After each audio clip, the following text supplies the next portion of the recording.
안녕하십니까. 역광이라서 지금 내가 잘 안 보이네. 오늘은 리우타르 표류기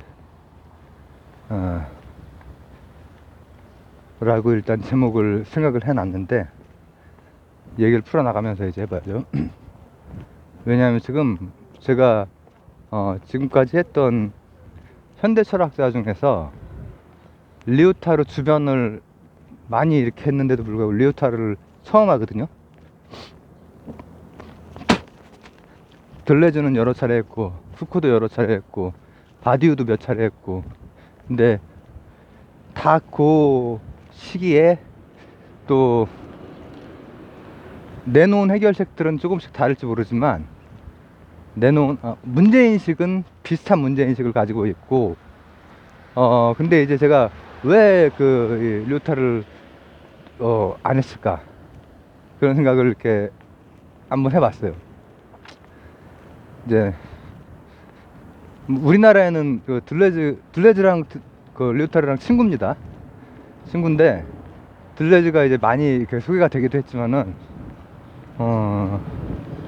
리우타르 같은 경우에는 일단 왜 좀 덜 소개가 됐을까?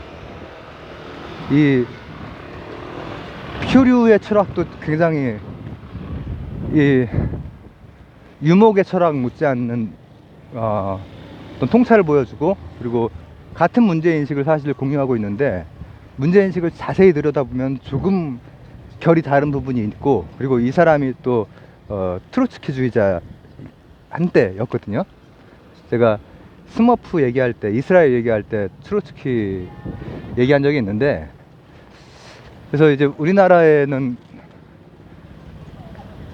같은 친구인 들레즈에 비해서는, 들레즈나 푸코는 한때 엄청났거든요.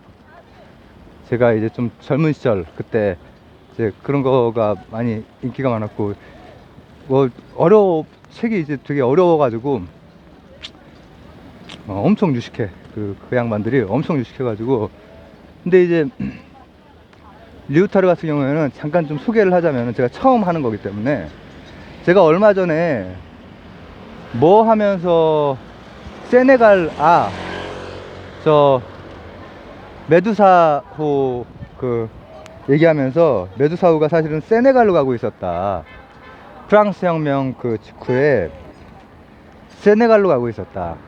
뭐냐면 이제 프랑스가, 영국이 이제 그 노른자에는 다 아프리카 지역 뭐 어느 지역을 다 막론하고 노른자해를 영국이 이렇게 하고 나면은, 이제 프랑스는 이제 좀 후발주자 비슷한, 뭐 물론 그 뒤에 진짜 후발주자 이탈리아, 독일, 뭐 일본이 있지만, 양국이 이제 그래도 같이 좀 나란히 가는 형세를 보이면서도 약간 후발주자 비슷하게 이제 세네갈 쪽이니까 서아프리카 쪽이 되죠. 서아프리카에서 북아프리카 이 정도까지를 자신의 그 식민지로 삼아요. 그래서 세네갈이 이제 서쪽에 있죠. 아프리카가 이렇게 제 얼굴이 맨날 모형이 되네. 한 요쪽에 있다고 치면은 요쪽이 이제 알제리란 말이죠. 그리고 놀랍게도 이런 그 식민지들 중에서 세계대전 이후에도 알제리는 프랑스령이었어요. 세계대전 이후에도. 그리고 이 양반이, 리우타르 이분이, 그러니까 벌써 프랑스 혁명 막 그 한 230년 전 때부터 해서, 이분은 제가 젊을 때 돌아가셨거든요. 저번 세기 말 이때 돌아가셨는데, 이분이 세계대전 이후에, 이분이 처음에 고등학교 선생님이었고, 그 다음에 대학교에서 이제 선생 하셨는데, 고등학교를 알제리 고등학교에서 수업을 하셨어요.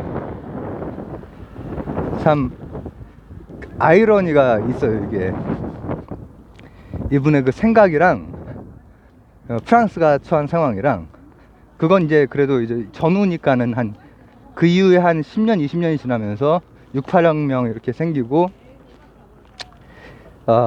사상의 표류, 사상의 유목, 그리고 욕망의 긍정, 이런 것들이 일자로 묶는 게 아닌 다자의 긍정, 다자의 용인, 남에게 피해를 주지 않는 한 다양한 욕망의 끄덕임, 이게 이제 하나의 그 추세가 됐고, 현대 사회의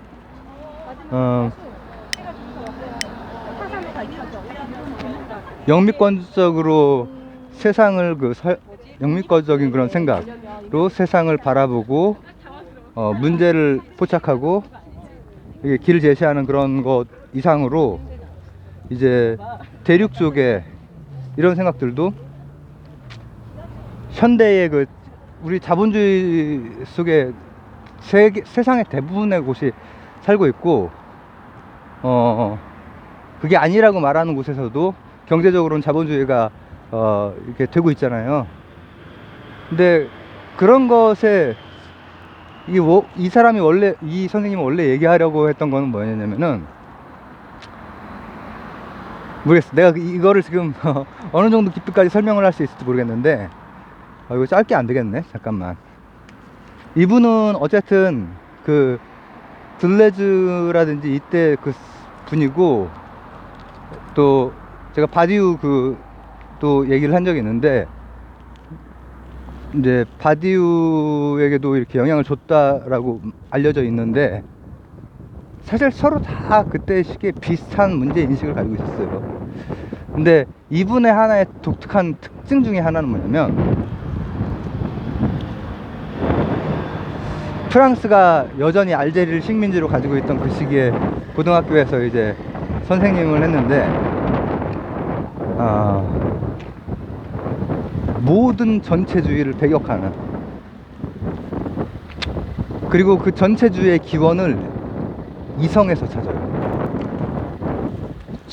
이 사람이 당연히 자본주의 체계 안에서도 숨쉬고 살았던 사람이고, 또 트로츠키의 영향 속에서도 한때 숨쉬고 살았던 분인데, 그러면은 공산주의와 자본주의 이쪽을 다 몸소 이렇게 경험을 해본 사람이잖아요. 근데 일란성 쌍둥이 같더라는 거야.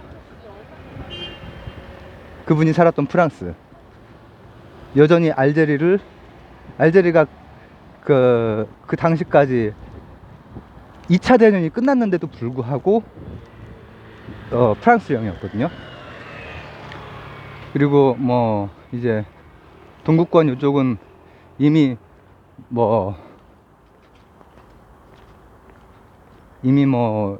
60년대 뭐 이렇게부터 균열이 보이다가 이제 80년대 말에 이제 다 와장창 이렇게 됐는데, 그 이전에 이미 메타적으로 보게 된 거야.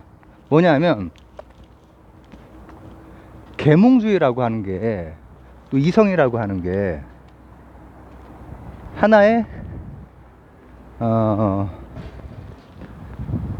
칸트 이후에, 이분은 철학자니까 철학교사였어요. 고등학교 철학교사였다가 나중에 이제 대학에서 강의를 했고 한데, 칸트, 헤겔 이렇게 되면서 칸트만 해도 인간 중심 구성주의, 그리고 이성을, 어쨌든 사람의 이성, 사람이 가지고 있는 한계가 있는지 없는지 모르지만 사람이라고 하는 틀은 거의 비슷하게 이렇게 보고 느끼고, 이런 보편성, 그러다가 이제 해결이 되면 좀 더 관념적으로 형이상학적으로 뭐 어떻게 보면 깊이가 있어지는 거고, 어떻게 보면 제가 생각할 때 또 어떤 면에서는 좀 억지스러워지는, 다시 한번 막판에 형이상학을 근데 끝날 쯤에 한번 만들어낸 분이고. 근데 여기에 이성이라고 하는 게, 이성의 반대말은 뭐예요? 비이성이나 반이성인가? 그럴 수 있지. 그러나 감성이나 욕망일 수도 있어요. 그래서 68 혁명은 다양한 목소리, 다양성에 대한 그런 혁명이라고도 생각을 할 수가 있는데, 이분이 보니까 이 칸트 이후로 이제 계몽주의가 오고, 그리고 형이상학이 세워지고, 그리고 여기저기서 이상, 진보, 그 이상과 진보 중에 하나가 공산주의였던 거예요. 그죠? 그리고 본인 스스로도 트로츠키주의자였고 한때. 근데 그 안에서 들여다보니까는 자본주의에서 느낀 염증보다도 더 뭐라고 하면 좋을까, 전체주의적이라는 거예요. 이상을 가지고 있는 거 있죠. 이상, 욕망. 사람은 그렇게 이성적이지만은 않은데, 아 참, 이분이 오른쪽도 왼쪽도 다 싫어하는 분 중에 또 한 분이 아도르노처럼. 아도르노가 양쪽에서 다 좀 싫어했거든요. 좋아하지 않았는데, 이분도 마찬가지로 스탠스가 너 뭐냐 도대체, 이렇게 나오는 분 중에 하나예요. 그러나 이제 그 들레즈나 뭐 데리다나 이 같은 그 흐름에 묶일 수 있는 분인데, 우리나라에서는 그렇게 많이, 그때 당시에 많이 이렇게 나올 때 덜 나왔고, 근데 이분의 핵심은 바로 이론적으로 왜 다양성이 필요하고, 왜 욕망의 목소리, 다양한 소리들이 피해를 안 주는 한도 내에서, 욕망이 피해를 주면은 이거는, 그래서 이게 이런 거 현대사회를 진단하면서 이런 것도 있어요. 그런 프랑스라든지 그 대륙의 유럽의 철학자들이 68혁명 이후에 이렇게 해놓은 그 이 세상이 일구어 놓은 게 성과도 있고, 다양성에 대한 것, 또 이 뭐라고 합니까, 미시혁명, 이런 것도 성과가 있긴 한데,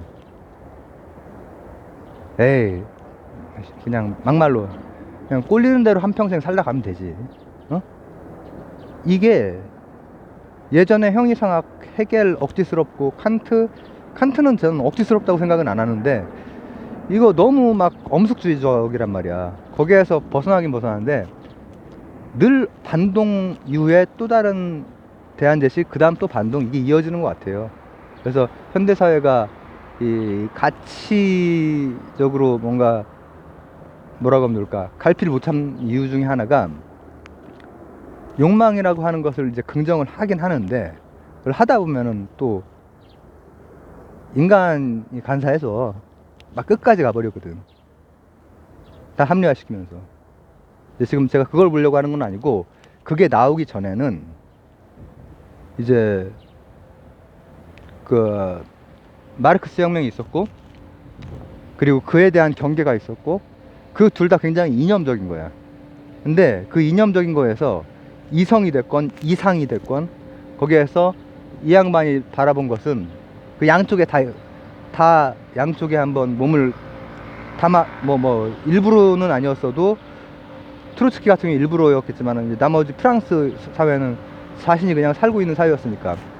근데 이 전체주의라고 하는 게 이성, 원래 그 칸트가 그런 걸 바라고 했던 건 아닐 거야. 이분이 칸트부터 잡거든요. 근데 칸트나 헤겔에서 이 이성이라고 하는 것이 결국은 엄숙주의라든지 형이상학이라든지 이상주의라든지 이런 쪽으로 흐르고, 거대담론 이런 쪽으로 자꾸 흐르게 되는데, 이때 문제는 전체주의적인 성향을 띈다 라고 이제 본 거야. 제가 지금 르타르의 그 생각 중에서 굉장히 한 단면만 보는 건데, 지금 전체주의에 대해서 문제인식을 가졌다. 그리고 나서 그에 대한 어떤 대응으로서 이 선생님이 이제 생각을 했던 것은, 표류할 수 있어야 된다. 이 이성이라고 하는 것은 이거는 바디우도 마찬가지고 들레즈도 마찬가지고 다 마찬가지예요. 탈주의 선을 긋고 막 하는 그게 다 마찬가지인데, 어떤 체계 내에서 표류를 하면은 이성이 됐건 이상이 됐건 이게 그 전체주의에 봉사하는 역할을 하게 되는 수가 많다. 이 바깥쪽 선을 타고 표류할 수 있느냐, 다양한 욕망들을 인정하면서 표류할 수 있느냐, 이런 어떤 대안을 이제 제시를 한 거죠. 그래서 사실은 그때 당시의 그 유럽의 철학자들 중에서 상당히 그 무게감 있는 분인데, 우리나라에서도 좀 덜 소개가 된 것 같고, 제 채널에서 제가 오늘 처음 언급을 하는 것 같아요.